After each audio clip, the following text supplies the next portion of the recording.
आज Doubtnut app download करें। Doubtnut पर अपने सभी गणित, रसायन विज्ञान, भौतिक विज्ञान और जीव विज्ञान के डाउट्स का करो सफाया। बस प्रश्न की फोटो खींचो, एक ही प्रश्न को क्रॉप करो और तुरंत वीडियो सोल्यूशन पाओ। अभी डाउनलोड करें। हेलो फ्रेंड्स, हमारा क्वेश्चन है निर्वात वाले एक संधारित्र की धारिता हमारी 0.88 माइक्रोफैरेड है। जब इसे परावैद्युत रखा जाता है, जिसमें परावैद्युत रखा जाता है, तो इसकी धारिता हमारी कितनी हो जाती है? 0.330 माइक्रोफैरेड हो जाती है। तो हमें क्वेश्चन में क्या पूछा गया है, हमारा ये जो है ये वाला पार्ट हमारा क्या है, ये वाला हमारा बी पार्ट है। ओके, ये हमारा बी पार्ट है और हमारा ए पार्ट में क्या निकालना है? क्वेश्चन के ए पार्ट में हमें जो है जो हमारा परावैद्युत रखा जाता है, इसका हमें क्या निकालना है? हमें परावैद्युतांक निकालना है। ओके, हमें पहले वाले पार्ट में क्या निकालना है? परावैद्युतांक कैलकुलेट करना है। ओके, ये हमें कैलकुलेट करना। और सेकंड वाले पार्ट में क्या बोला जा रहा है कि माध्यम का परावैद्युत के बगैर जो हमारे क्षेत्र की तीव्रता है 5000 वोल्ट पर मीटर हो, तो परावैद्युत की उपस्थिति में हमें जो है क्षेत्र की तीव्रता निकालनी है। ओके, क्षेत्र की तीव्रता निकालने का ये मतलब है कि हमारी विद्युत क्षेत्र की तीव्रता ई की वैल्यू कैलकुलेट करनी है। विद्युत क्षेत्र की तीव्रता को हम जनरली ई से डिनोट करते हैं। ओके, तो क्वेश्चन को इस फिगर के थ्रू समझते हैं। ये हमारा कोई समांतर प्लेट संधारित्र है, इसकी ये हमारी दो प्लेटें हैं। तो मान लेते हैं प्लेटों का क्षेत्रफल कितना है हमारा? ए के बराबर है।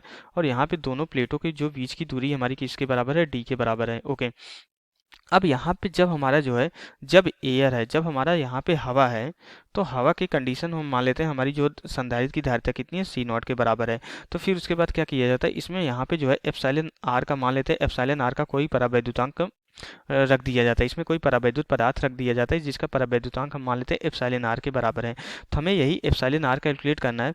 और फिर दूसरे वाले पार्ट में हमें क्या कैलकुलेट करना है कि जब हमारा यहाँ पे जब हवा था, उस कंडीशन में हमारी विद्युत क्षेत्र की तीव्रता 5000 वोल्ट पर मीटर है।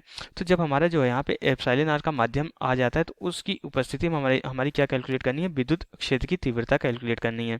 ओके, तो ये हमारा अब कितना हो जाएगा? अब इसको देखते हैं कि जब हमारा हवा होता है, हवा के लिए हमारा जो है समांतर प्लेट संधारित्र की जो धारिता का फॉर्मूला होता है, क्या होता है हमारा हवा के लिए? अब इसको कैसे कैलकुलेट करेंगे? एक्चुअली क्या होता है कि हमारा जो है जब परावैद्युत माध्यम डाल दिया जाता है, तो उस कंडीशन में हमारी जो धारिता क्या हो जाती है? एप्सिलॉन आर गुना बढ़ जाती है, हमें पता है। तो ये कैसे होता है कि हमारा जो है इसका फॉर्मूला होता है, हवा के लिए हमारा संधारित्र की जो धारिता होती है सी नॉट इक्वल टू हमारा कितना होता है? Epsilon not a divided by d के बराबर होता है। जब इसमें कोई माध्यम भर दिया जाता है, ओके, जब कोई इसमें माध्यम आ जाता है, हवा के अलावा कोई दूसरा माध्यम आ जाता है, तो माध्यम के लिए इसकी धारिता हमारी कितनी हो जाती है? एप्सिलॉन आर गुना बढ़ जाती है। मीन्स हमारा अब माध्यम के लिए अगर हम जो है धारिता को अगर सी से डिनोट करें, तो ये कितना हो जाता है? ये epsilon not into epsilon r a divided by d के बराबर हो जाता है। तो मीन्स हमारा क्या हो जाता है? एप्सिलॉन आर गुना बढ़ जाती है। तो यहाँ से हमें जो है सी नॉट की वैल्यू पता है और सी की वैल्यू पता है, तो हम आसानी से एप्सिलॉन नॉट की वैल्यू कैलकुलेट कर सकते हैं। कैसे?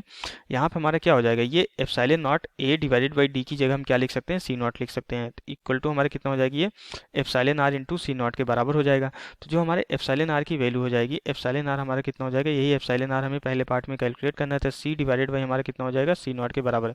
तो अभी यहाँ पे हम जो है पहले पार्ट को कैलकुलेट कर रहे हैं, तो हमारे यहाँ पे क्या हो जाएगा? Epsilon r c divided by c not के बराबर हो जाएगा। तो हमारे यहाँ पे एप्सिलॉन आर सी की वैल्यू कितनी कितनी क्वेश्चन में गिवन है?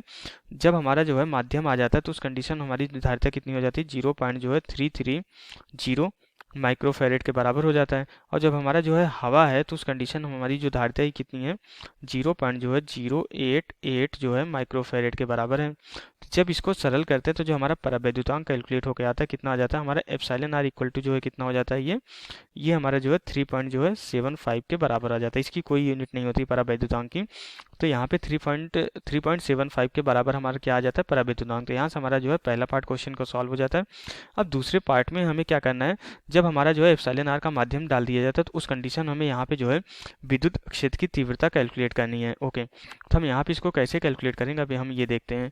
ओके, तो हम यहाँ पे जो है बी वाला पार्ट कैलकुलेट कर रहे हैं। तो हमारे इस कंडीशन क्या होता है? जब हमारा माध्यम आ जाता है, तो हमारा ई इक्वल टू कितना हो जाता है? हमारा जो है ई नॉट डिवाइडेड बाई जो है यहाँ पे एप्सिलॉन आर के बराबर हो जाता है। ओके, ई नॉट हमारा क्या है? ई नॉट हमारा जो है तब की विद्युत क्षेत्र की तीव्रता जब हमारा एयर है। तो यहाँ से हमारा क्या हो जाता है कि एप्सिलॉन आर जो हो जाता है हमारा एप्सिलॉन आर इक्वल टू हो जाता है यहाँ पे ई नॉट डिवाइडेड बाई जो है ई के बराबर हो जाता है। ओके, तो अब इसके बाद हम इसको क्या लिख सकते हैं? एप्सिलॉन आर इक्वल टू हमारा हो जाएगा ई नॉट डिवाइडेड बाई हमारा यहाँ पे ई आई। ओके, ई नॉट सॉरी हमारा ई नॉट माइनस जो है ई आई हो जाता है। एक्चुअली हमारा ई नॉट ज़्यादा क्यों होगा? क्योंकि हमारा जब परावैद्युत डाल दिया जाता है, तो उसमें हमारा जो है प्रेरण के थ्रू हमारा क्या होता है? चार्ज इंड्यूस्ड हो जाता है। चार्ज जब हमारा इंड्यूस्ड हो जाता है तो उस कंडीशन में हमारा क्या करता है, उस परावैद्युत का खुद का भी ये विद्युत क्षेत्र आ जाता है। तो हमारा जो परावैद्युत का खुद का विद्युत क्षेत्र है वही हमारा ई के बराबर है। तो इस ई नॉट का क्या करता है, अपोज करता है, इसलिए हम यहाँ पे ई नॉट माइनस ई लिख रहे हैं। और हमारा ई ये जो है ये हमारा परिणामी ई है। ओके, हमें क्या करना है, परावैद्युत की उपस्थिति में हमें ई आई कैलकुलेट करना है, इसलिए हमें यहाँ पे डायरेक्ट जो है एप्सिलॉन आर की वैल्यू रख के जो है डायरेक्ट ई की वैल्यू नहीं कैलकुलेट कर लिए। इससे क्या आता है, हमारा जो परिणामी विद्युत क्षेत्र की तीव्रता आती। लेकिन हमें क्या करना, हमें परावैद्युत माध्यम रखने पे जो है, जब हमारा पूरा परावैद्युत माध्यम से रखना है तो हमें परावैद्युत की जो है वैद्युत क्षेत्र की तीव्रता निकालनी है। तो हमारा यहाँ से ई आई कैलकुलेट हो जाएगा।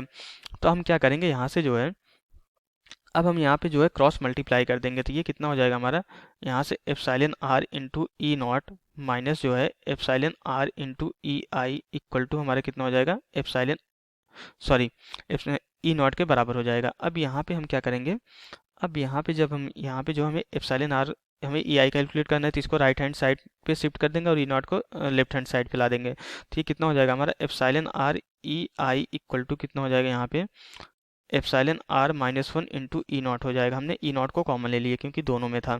ओके, तो यहाँ से हमारा जो है ई आई कितना हो जाएगा, ई आई इक्वल टू हो जाएगा हमारा epsilon r minus one divided by हमारा कितना हो जाएगा, एप्सिलॉन आर के बराबर हो जाएगा इंटू ई नॉट के बराबर हो जाएगा। ओके, तो अब यहाँ से अगर हम सारी वैल्यू पुट करेंगे तो ई आई की वैल्यू आसानी से कैलकुलेट कर सकते हैं। एप्सिलॉन आर हमारा कितना है, 3.75 के बराबर है, माइनस वन डिवाइडेड बाई हमारा कितना ये 3.75। और हमारी हवा की उपस्थिति में हमारा जो विद्युत क्षेत्र की तीव्रता है कितनी है, 5000 वोल्ट पर मीटर के बराबर है। ये वोल्ट पर मीटर में हमारा आएगा आंसर। ओके, तो अब इसके बाद हमारा ई आई कितना हो जाएगा, ये यहाँ से ई आई इक्वल टू हो जाएगा ये 2.75 डिवाइडेड बाई हमारे कितना हो जाएगी, ये 3.75 इंटू हमारे कितना हो जाएगी, ये 5000 के बराबर हो जाएगा। ये वोल्ट पर मीटर में आएगा। तो जब इसको हम सरल करते हैं तो यहाँ से हमारा जो है ई आई कितना कैलकुलेट होकर आ जाता है, ई आई हो जाता है हमारा ई आई इक्वल टू, इसकी वैल्यू हमारी कितनी हो जाती है 3668, ये हमारा कितना हो जाता है वोल्ट पर मीटर। हमारा आंसर कितना हो जाएगा, ई आई इक्वल टू 3668 वोल्ट पर मीटर के बराबर हो जाएगा। तो यहाँ से क्वेश्चन को दोनों पार्ट सॉल्व हो जाते हैं। पहले पार्ट का जो परावैद्युतांक आया हमारा 3.75 आया है, और दूसरा पार्ट हमारा जो है परावैद्युत की उपस्थिति में हमारा जो विद्युत क्षेत्र की तीव्रता आ रही है 3668 वोल्ट पर मीटर के बराबर आ जा रहा है। तो यही हमारा आंसर हो जाएगा। तो यहाँ से हमारा जो है क्वेश्चन कंप्लीट हो जाता है। Okay, thank you. कक्षा 6 से 12वीं से लेकर नीट, IIT, JEE वो एडवांस के लेवल तक 1 करोड़ से ज्यादा छात्रों का भरोसा। आज ही डाउनलोड करें डाउटनेट ऐप या व्हाट्सएप करें अपने सारे डाउट्स 8400 400 400 पर।